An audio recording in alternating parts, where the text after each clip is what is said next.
Yo, yo, yo, this is Lee Laurent, and as always, I'm here rocking with All Urban Central. And of course, we already reported the Diddy trial yesterday, but now we're on to day 2. And things are definitely getting spicy. I mean, obviously yesterday they brought out their first witness, Israel Flores, who was a security guard on duty while he actually witnessed firsthand Diddy brutally attacking Cassie in the hallway at the hotel. The video in which went viral on the news. Obviously, Diddy paid $50,000 to have that video not come out. Somehow it still came out. It played a key part of Cassie's settlement deal. Again, because Cassie and Diddy settlement was not private, this is definitely being used for this case right here. So this Diddy trial is definitely getting spicy because the key witness have now arrived. The prosecution is using Cassie Ventura, Diddy's ex, to be the key witness to testify and explain exactly what a freak-off is, but also to try to get all these charges to stick. Let's not forget, Diddy has multiple charges. We have the racketeering conspiracy. We have the sex trafficking. Those are 2 counts because the sex trafficking, they're doing it by force or coercion. And then obviously enabling transportation for prostitution. So Diddy has a long day ahead of him, and definitely this week is going to be crazy because Cassie is due into court all week testifying against her ex, Diddy. So Diddy has a hard job of proving his innocence. Obviously, with the video being out, he can't really dispute or argue what he did to Cassie. However, his legal team sole obligation is to make sure that although Diddy is a flawed man, they have to prove that he had no involvings in any type of racketeering, which is the R in RICO. And he basically wasn't enabling transportation for prostitution, so basically paying for people to participate in this freak off, and the sex trafficking. So these are all illegal in America. But the key witness, Cassie, who is now pregnant by her husband, Mr. Fine, who was also an employee of Sean Diddy Combs, is hitting the stand. So we're going to get more into the details of the case, but just bear in mind that Cassie was with Diddy for multiple years as his, significant other. So for her to reveal everything, she knows everything. Like all the skeletons in his closet is all about to come out. And I'm hoping that Diddy's legal team is definitely not getting paid by the hour because they got a lot of work to do.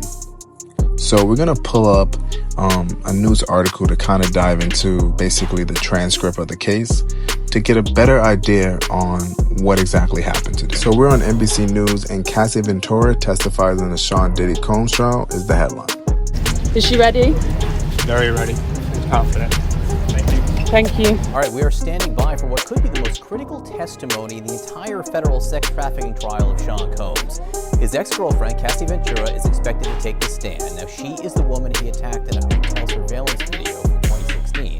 Prosecutors said Combs coerced her and another woman to participate in what he called freak-offs. They said he called himself the king and expected to be treated like one. He expected his inner circle to cater to his every desire, including his sexual desire, and his inner circle made sure he got everything he wanted. Now, prosecutors plan to show the jury video of these drug-fueled, days-long sexual performances. Lawyers for Combs say the videos will show consenting adults. They say the evidence is going to show you a very flawed individual, but it will not show you a racketeer, a sex trafficker, or somebody transporting for prostitution. So that was a lot. It seems like Diddy had a, huge sexual appetite and a high libido, and apparently Cassie was to play into that. And we're going to get a little bit more insight on exactly what these freak-offs consist of, and obviously the type of abuse and the situation that she was in when she was with Diddy. Again, the federal prosecution has to prove that there was racketeering, sex trafficking, and obviously transportation to enable prostitution. So let's dive into the article. So the article kicks off with an overview basically saying that Cassie Ventura is taking a stand, her describing her former ex-boyfriend Diddy as controlling, and sometimes he would get violent, and sometimes the violence would become physical. Is letting you know that there's federal charges placed against Combs, and Combs did plead guilty to all of these charges, and if he does be found guilty, he's definitely going to go to jail for life. But let's dive more into this. So basically what we're learning is the hotel rooms were trash after freak-offs, Ventura says. Many times Sean Diddy Combs staff members would have to go in and clean up more. It also details like how Ventura said there used to be around like 10 large bottles of like baby oil. Apparently Diddy liked to see the skin glistening. She details the freak-offs and the alias names of Frank White as Diddy would go by, or Jackie Star, which was hers, and how the freak-offs would happen in different places like Los Angeles, Las Vegas, New York City, Atlanta, and sometimes places like Turks and Caicos. She said that Diddy was very scary. He also wanted her to refer to him as her grandfather's name, Pop Pop, which she was very disturbed by. I think that was pretty intense. She said she felt disgusting after having the freak-offs. She said also how she would stay up for days and days at a time, which was easy because she was being supplied with different drugs like ecstasy and cocaine from Diddy. She also talked about how these narcotics that she took before she started helped her get over the feelings, because she, would be just feeling disgusting and confused days after. Cassie also testified how she interacted with several Diddy's assistants. Now, this is important right here.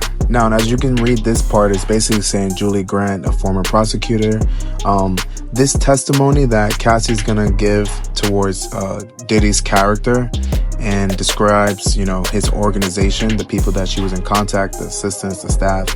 This is what the racketeering conspiracy charge lies on. So Combs has pleaded not guilty to the charge of racketeering. However, if she can prove that these people were working as agents and using force and coercion, this could land him in jail for a long time. So this is definitely the highlight of the trial for today. And this is basically what Cassie said about Combs' staffer so far. It says if Combs disapproved of her, he had the staff take her belongings. She testified that the first 2 years of the relationship, one of the assistants would regularly help her with her finances. And she also talked about how another assistant on a daily basis about everything from scheduling to even what mood Diddy was in. This definitely could be spin depending on how the prosecution obviously allows Diddy's legal team to cross-examine and get these and poke holes through her testimony. But if they can prove that he was using coercion and force against her, and obviously that these people were working as an organization, then it could end up pretty bad. Another highlight from the trial today was during lunch break, Diddy advised his legal team to speak to the judge in the chambers, where they requested that Cassie's husband, Alex Fine, the former personal trainer of Diddy, to not be able to come into the courtroom as they didn't want him to testify against Diddy. So I'm not quite sure what the relationship or dynamic was with him and Diddy. I don't know if he was a participant of the freak-offs and then that's how he met Cassie. I'm not quite sure, but he was not allowed. Actually, really tragic to see Diddy, hip-hop music mogul, go through this trial publicly as he fight for his life. And even more tragic to hear the story and testimony of Cassie as she described the freak-offs and what she had endured during this relationship, as she described Diddy as violent and scary. As we patiently await, we're completely anxious to see how the case pans out, especially as Cassie Ventura is due in all week to provide her testimony. And that also means that Diddy and his legal team have the ability to do a cross-examination. I'm sure this is going to get really messy, as Diddy's legal team is definitely going to try to pinpoint the validity in Cassie's testimony. So we're definitely going to keep you guys tuned in. And as always, at All Urban Central, we want to know, what do you guys think? Do you guys think that Diddy is guilty or not guilty? Do you think that Diddy's wrong for, just like having freak-offs with a bunch of baby oil?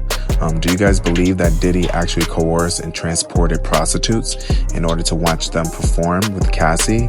And does it seem like Diddy was a head of an organization that coerced women like Cassie to do sexual deeds? Of course, Diddy had a lot of power, but do we believe that Diddy abused his power? Anyway, let me know what you guys think.